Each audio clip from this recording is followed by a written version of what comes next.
Yeah. So yeah, I mentioned a couple of co-writers that you've written with earlier. We're talking about people like Scott Sean White, Lisa Yeah. Carter, Jesse Robb Uh, Jr., Bree Bagwell. There's others as well. Just a who's who. You're kind of like, and I'm saying this, she's not. You're kind of the go-to songwriter in Texas here lately. A lot of folks want to write with you. well, Um, that's thanks to Scott putting my name in front of Bree Bagwell. I love Bree Bagwell, and I did listen to your interview with her, and I was like, I didn't know she talked about me that much, but it was very sweet. Bree is one of a kind. I love her personality. She's so funny on stage, funny in person, yeah. and yet a serious writer with serious writer chops. And so writing The Rescue with her, and then we wrote Roof Over My Head that Sarah Hobbs put out. And if anybody in Texas knows me, it's either because of Scott, Jesse Robb Jr., or Bree Bagwell. I mean, Scott and Bree both will mention my name, Mm-hmm. and not every artist does that. A lot of us keep our cards, close to the chest, but they are always promoting other people. Every time Bree mentions my name, I get new followers Yeah, and new Bree's just listeners. amazing like that anyway. Like she's just such a trumpeter for everybody in the She scene. is. You know, She truly is. is. And Yep. you know, I tell this story a lot, but the first time I interviewed Bree, we had scheduled where she was going to be doing a gig in Lindale, and so at the time I was doing my podcast at a studio out of Bullard, which was going to be on the Mm, way between where she was. I think she was in Houston the night before, and she was going to stop in Bullard, do the interview, and then do her gig that next night in Lindale. Well, at the time, somebody else, I'm not going to name names, wanted to do an interview with her as well. But because her and I were already on the books, and I'm this unknown podcaster, you know what I mean? I'm nobody. But this other person was a legend, still is. And she told the legend no because she was already scheduled with me. And I've never forgotten that. Like, yeah. it's just such a validating thing when Bree Bagwell of all Hmm. people puts off somebody else because she's already Yeah. she had every right to tell me, you know, we'll do this next time I'm through here, and I would have understood, Yeah. you know. But People that's like that are generous hearted, um, mhm. in spirit, and they're doing things for the right reasons. And I just hope she has a ton of I success. agree 100%. So back to Helene. One of the things that I love about your music is, you know, we're talking about hard truths and choosing vulnerability in your songs. As a performing artist as well, what goes into your decision making process in deciding which songs to put out? Because a lot of your songs are vulnerable. You put them out on your Hmm. records or as singles, you're going to be expected to perform those songs in a live Hmm. environment. So you're reliving that vulnerability over and over again. So what's that decision like? Yeah. Well, it was different. So for the new album, on let me just I brought visual aids. So Old Ghosts and Lost Causes was the first record that I produced with Matt King produced on me. And he was very clear about wanting a well-rounded record. And we went through a lot of songs to pick the ones that were on there. He had a hand in picking stuff like Mongrels and Mutts. I would never have played Mongrels and Mutts because to me it was too lighthearted. It was kind of a silly song, and it compares people to dogs, and but he was looking for something ironic and funny. And he said, "Do you have anything like that?" I got through a verse and a chorus of that song. He goes, "That's what I'm looking for. That's what we're putting on there." I said, "Well, it's in 3/4 time." I said, "I don't want it to sound like an Irish drinking song." So he made sure that it had a lot of quirkiness to it. But that's not a song I ever would have put on here. But I love that he had a more well-rounded approach. Same on Landmarks. He didn't want it to be um, too stripped down, and we did bigger production. We layered the songs more. We did some darker songs. And I love how this is one of my daughter's favorite records. But then for maybe New Mexico, Matt is not in Nashville right now. He's working on another business.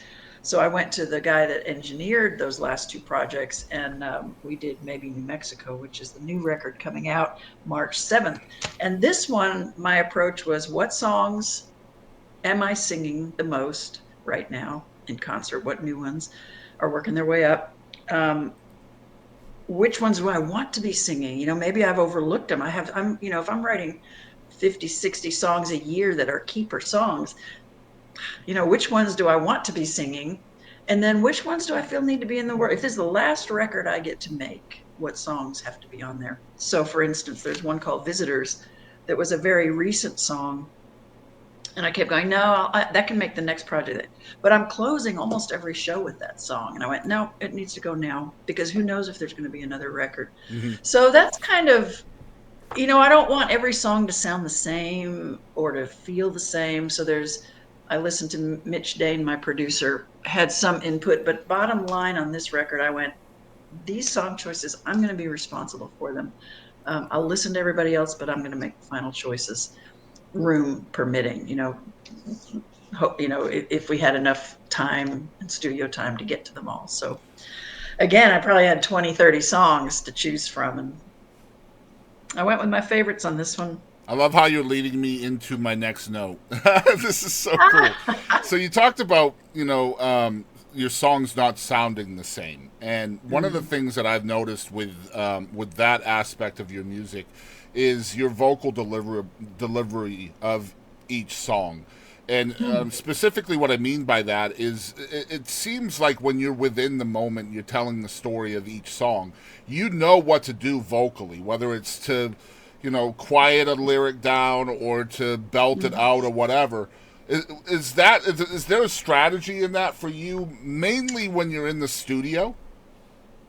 Yeah, Scott and I were talking about this the other day, and he was saying that he's getting ready to do another album, and he said that he wants to have time to sit with the songs a while first and get them under his belt before he goes into the studio. And I think that's a really good point. I have there's a I could go on about this, but on Landmarks there were some songs that are bigger songs. There's one called What They Didn't Build, and it's a big gritty uh, thing about why do people have to tear down things that they didn't take the time to build.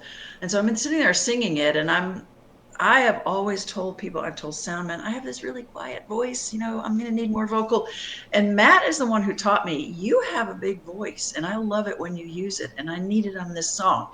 And so once we found it on that song, then it's translated into my live performances. I don't belt. I don't have to belt, but I have found power in my voice. And that's thanks to Matt King kind of coaching me through that. But in the studio, is where we found it, and then I've been able to apply it wider.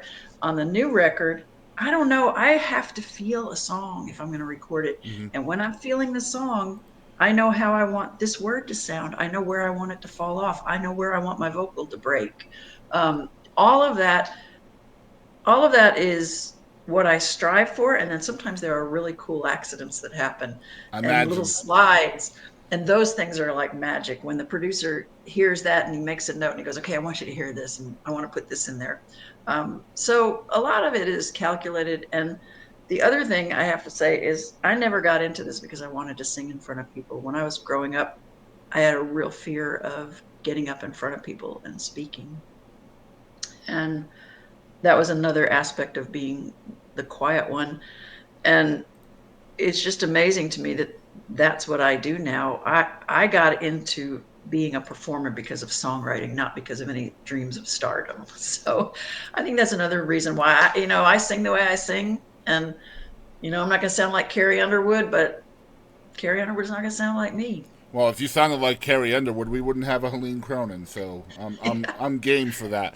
Yeah. We talked about harmonies earlier, growing up in harmonies. Is the implementation of those harmonies also a huge part of your delivery of a lyric?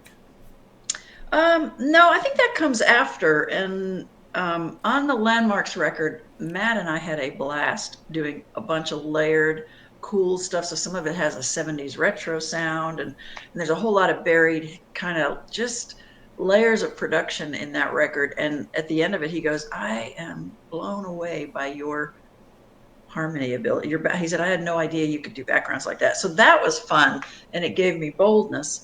On the new record, I only sang harmonies on two songs. One of them is a song called Rifleman, and it's a song, very, very personal song, autobiographical, about having to get a gun away from my father, who was a marksman in the army. And and the other song is a song called God Stopped By. And on Rifleman, I only wanted my voice on that song. I didn't want any other background singers. And God Stopped By was more of a, hey, I think I could throw some vocals on this. So it's just kind of funny to be able to be multifaceted in the studio. I played guitar in a couple of songs. Um, but the background vocals are where things kind of come to life for me. And we have really good people that come in and do more backgrounds. And I just love hearing what they come up with because they're way more musically trained than I am. They can say, "Well, I'm a seventh above you," and I'm like, "What?"